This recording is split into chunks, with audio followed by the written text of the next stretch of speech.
Hey, What the fuck? What are you... What? what are you doing? I'm playing Zelda. What are you doing? How did you get here? Dimensional door, portable TARDIS, it doesn't matter. Why are you playing Zelda? It's Zelda. I mean, have you ever... You've played it, right? No, never heard of it. Really? Oh, of course I've played it! Why aren't you covering the Hyper Base BC2? I can't think of a good way to cover it. Talk about what it does well. Easy peasy. Easy peasy. Easy for you to say, Mr. Dimensional Door. Everyone knows these emulator boxes do the classic systems really well. No one wants to hear about that. So talk about the things that it does that's unique about it. You know, that could actually work. And, you know, win-win. It wouldn't be a 40-minute video where people have to stare at your goofy-ass mug for 40 minutes. Hey! Hey everybody, how are you doing? Glad you're here. Thanks for stopping by. Appreciate you clicking the thumbnail. Thanks for sticking through the skit at the start. Appreciate my future self from stopping by.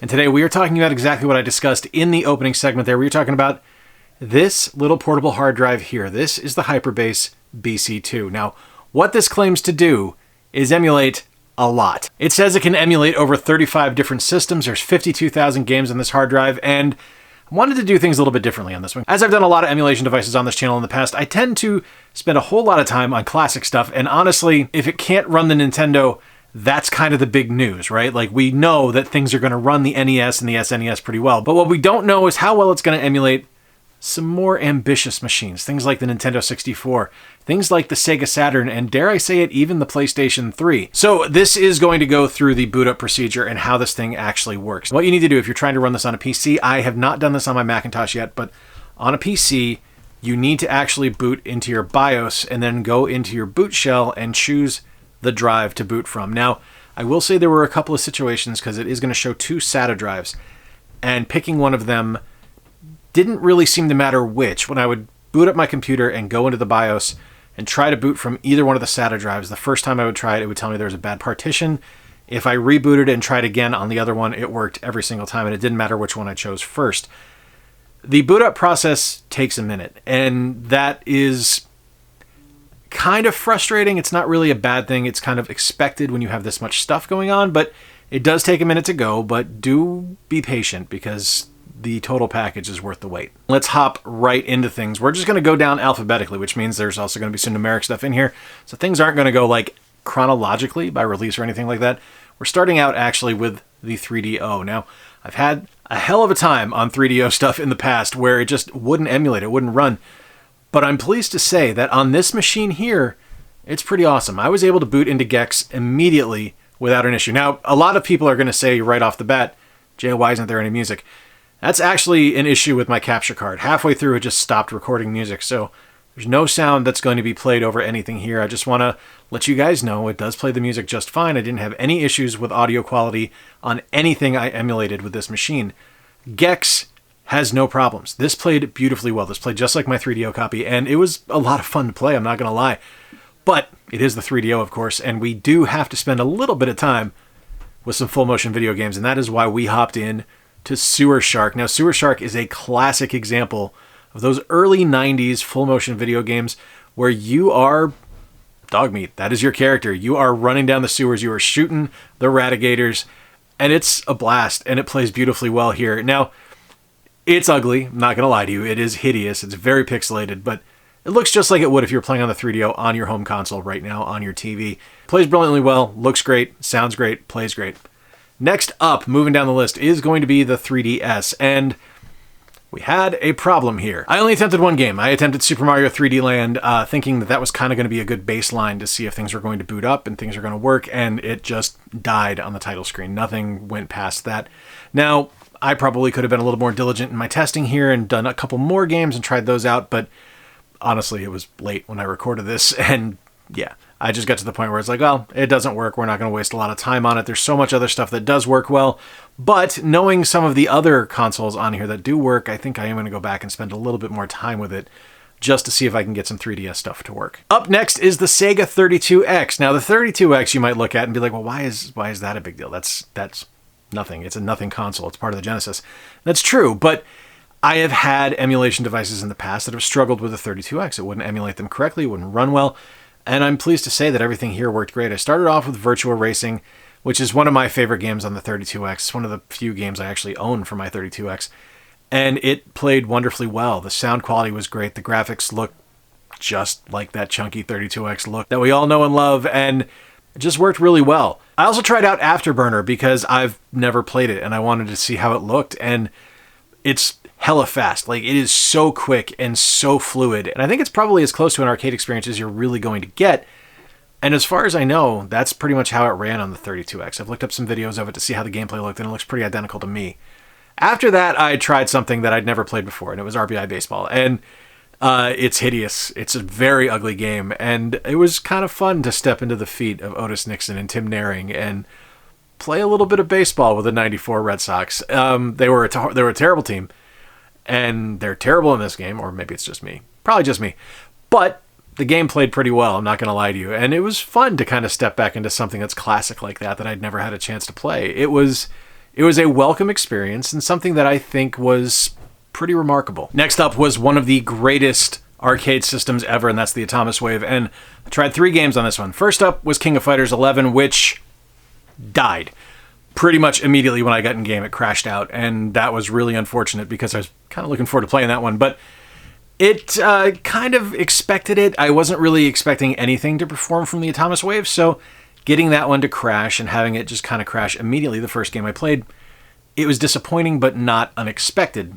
What was unexpected was that the next 2 games I tried worked. And first up was Neo Geo Battle Coliseum. Now, if you have done anything with the Atari Wave, you know that fighting games are kind of its signature. It's kind of its bread and butter. And I had never actually played Neo Geo Battle Coliseum, so this is something I was excited to try out. But after my experience with KOF 11, kind of expected this one to follow suit, and it didn't. It booted into game, ran really well. There's some slight hiccups here and there, but overall, it performed admirably well.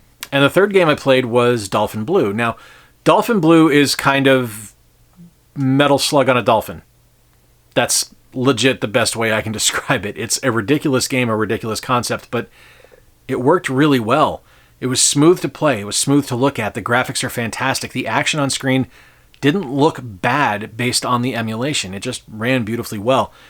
And it's something that I had a blast with. I've never really played much of this game before. I have played it in the past, but I haven't really given it a ton of time. So being able to play it here and have it perform so well was really awesome. After the Atari Wave, we hopped over to the Sega Dreamcast, one of my all-time favorite consoles. And I expected this to not do well. I've had Dreamcast emulation perform incredibly poorly in the past on other devices, and I expected this one to follow suit. And I was pleased that it didn't. First up, I tried WWF Royal Rumble, which was a game that I haven't played in 20 years, and it's still just as bad as it was back then. But it was kind of fun to lock people in the Taz mission and do an exploder suplex on them and toss them over the top rope. It looks aged. It looks like a 20-year-old game. It plays like a 20-year-old game, and it's kind of ridiculous that the 30 superstars that come in are the same superstars over and over. It's a roster of like 16 guys, and they just keep cycling through, but it was a fun experience, and it was actually performing really well. After that, I tried Street Fighter Alpha 3, which is one of my all-time favorite fighting games, and another one that performed really well. Hopped in with Dan, fought against Ken, and I didn't experience any issues.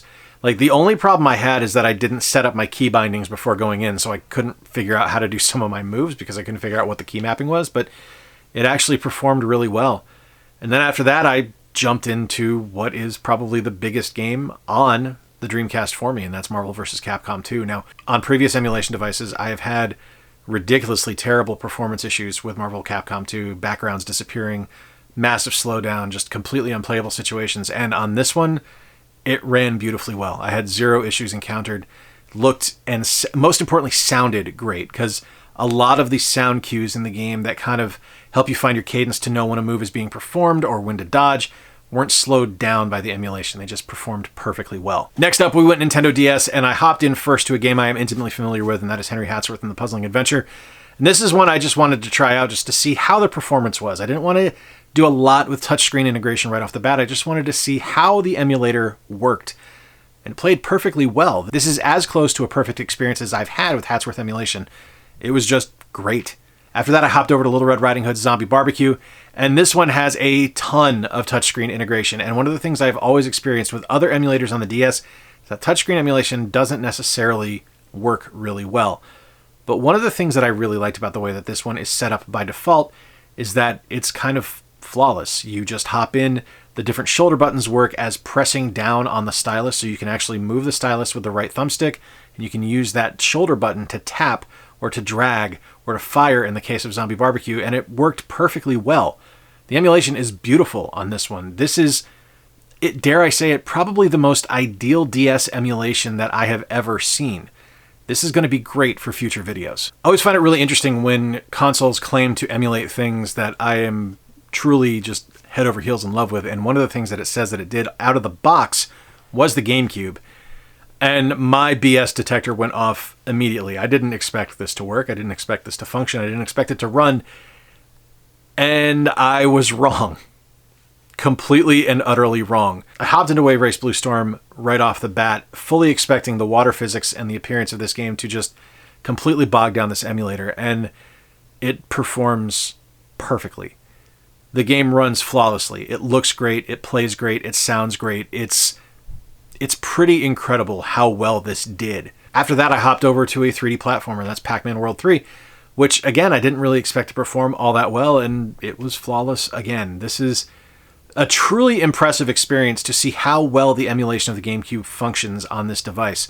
For something I expected to fall flat on its face, the fact that it performed perfectly well is admirable.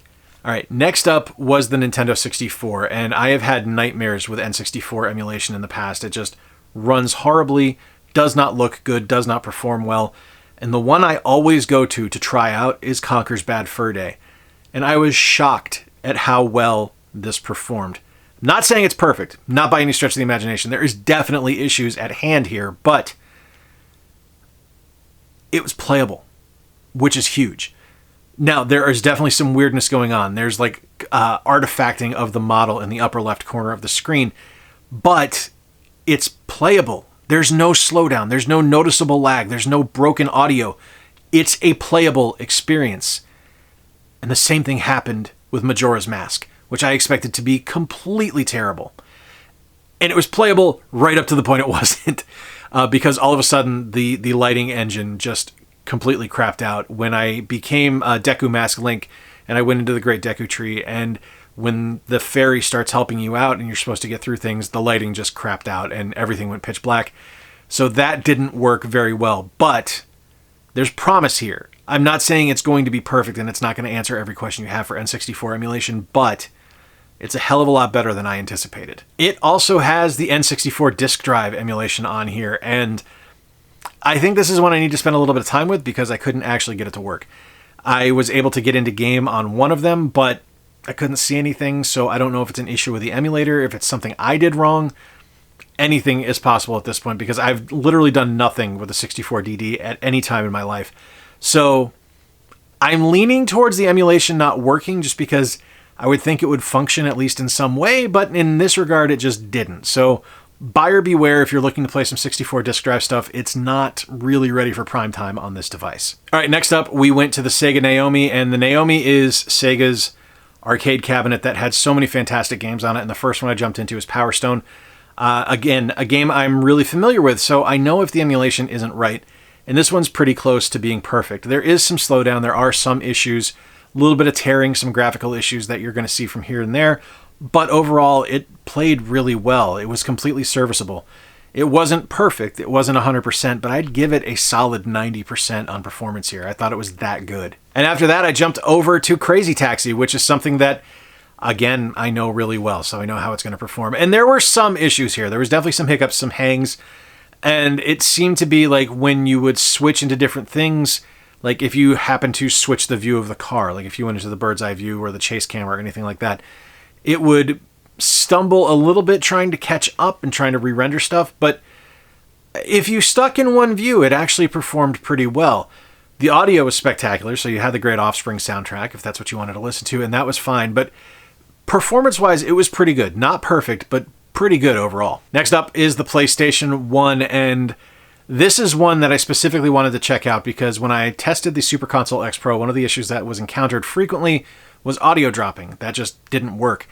And in the case of the PlayStation 1 on this device, on the Hyper Base BC2, did not have that problem whatsoever. Up first, I tried Crash Bandicoot 3. Now, I am not a huge Crash fan, but I know a lot of people love it, and a lot of people were curious how it performed because it is a fairly fast-paced game with some signature graphics and signature appearance.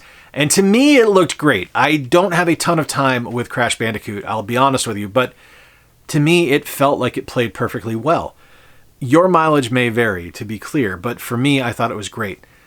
The other game I played was Colin McRae Rally, and this is a game that I loved when I was growing up, and I thought it was a lot of fun. I do love rally racing games, and I thought this one performed really, really well. It was fast, it was fun, it looked good, it sounded good. Like, crucially, there were no issues with your spotter calling out the types of turns that were coming up, which I have experienced with PlayStation emulation in the past. This one worked really well. One thing I have not been able to solve yet is the Ape Escape problem. Now, if you know what Ape Escape is, it is a game that requires the DualShock controller to be able to play it. And setting things up in the emulation here, I set it up to have the controller recognized as a DualShock, but when I would go in game, it would tell me that I needed a DualShock controller to be able to play it, and I could never actually get into game, which is a shame because Ape Escape is a marvelous title and I would love to be able to play it, but on this regard, I haven't been able to figure it out yet. If you have any ideas on how to make it work, let me know in the comments down below. Moving on to the PS2, and I've never really had a lot of issue with PS2 emulation, but I've always done it on my PC. So running it off of this hard drive, I was kind of surprised to see how well it performed. Final Fantasy X looked great. There were some issues, some stuttering, some stumbling here and there, a little bit of tearing in the graphics from here and there, but nothing that would make me go, oh, that's terrible, that looks awful. It actually performed pretty well. And the same can be said for iNinja. iNinja is a 3D platformer that I really enjoy. I actually have it on the GameCube and the PS2 on the shelves back there. And I kind of expected it to perform pretty poorly just because there's a lot of action that goes on in the game. And sure, when there's a lot of stuff happening on screen, there definitely are some performance issues, but overall, I think it runs really, really well.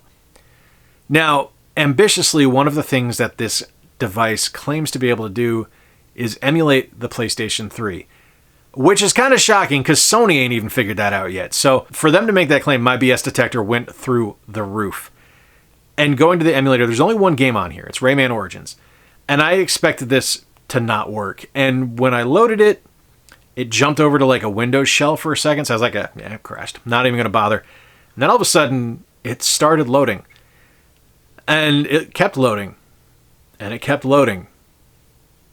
And it kept loading. For like 25 minutes, it kept loading. So be prepared if you're loading anything PlayStation 3 on here. It's going to load for ages. But I got into game. And holy crap, it worked. There are some problems. There is some tearing in some of the graphics on the screen. There's some slight stutters here and there. And now this could just be the fact that Rayman is a ridiculously optimized title that has worked on pretty much every console generation it's ever appeared on. But it worked. And it worked well. Which is shocking to me because it's the PlayStation 3. This is the unemulatable device. And these guys did it. For at least Rayman Origins.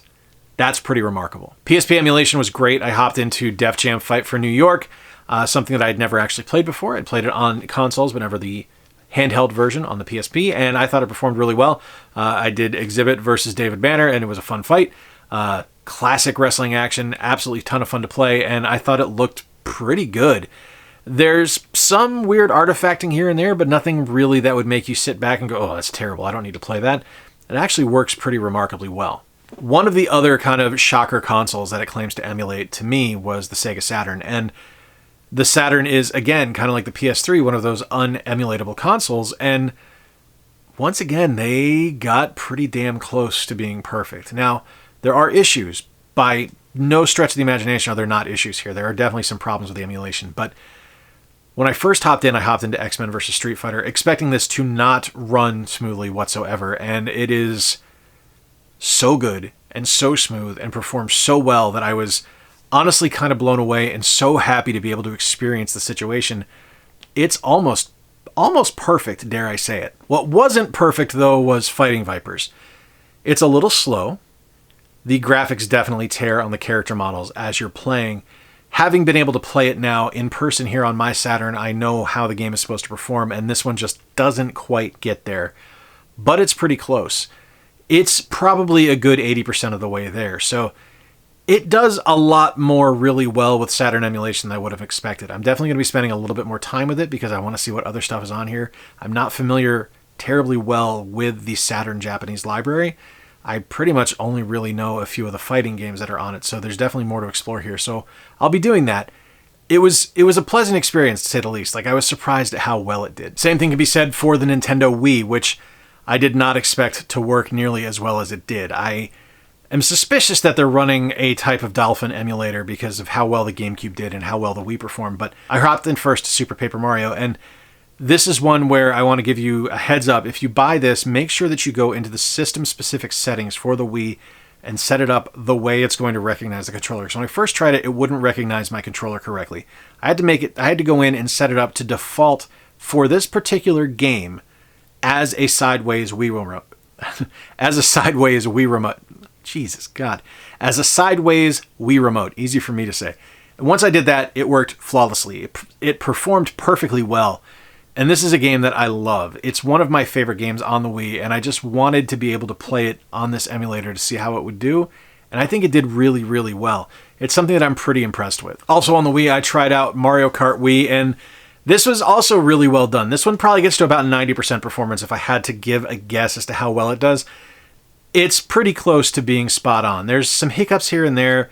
There's some stutters from time to time if there's a lot going on screen, but I think for the most part, it actually performs really well, and it plays pretty faithfully to how Mario Kart Wii performs. I didn't expect it to work nearly as well as it did, and it was actually a really pleasant experience. Finally, it has the original Xbox, and the game that's on here for the original Xbox is Jet Set Radio Future, and I loved how well this emulated. This was, I mean, legit, this was perfect. It was absolutely everything that I would expect it to be. I was actually playing this game on my Xbox a couple weeks ago, so I know how it performs. I know how it's supposed to play, and this is so close to that I was blown away with how great the emulation was right up to the point where the emulation stopped working.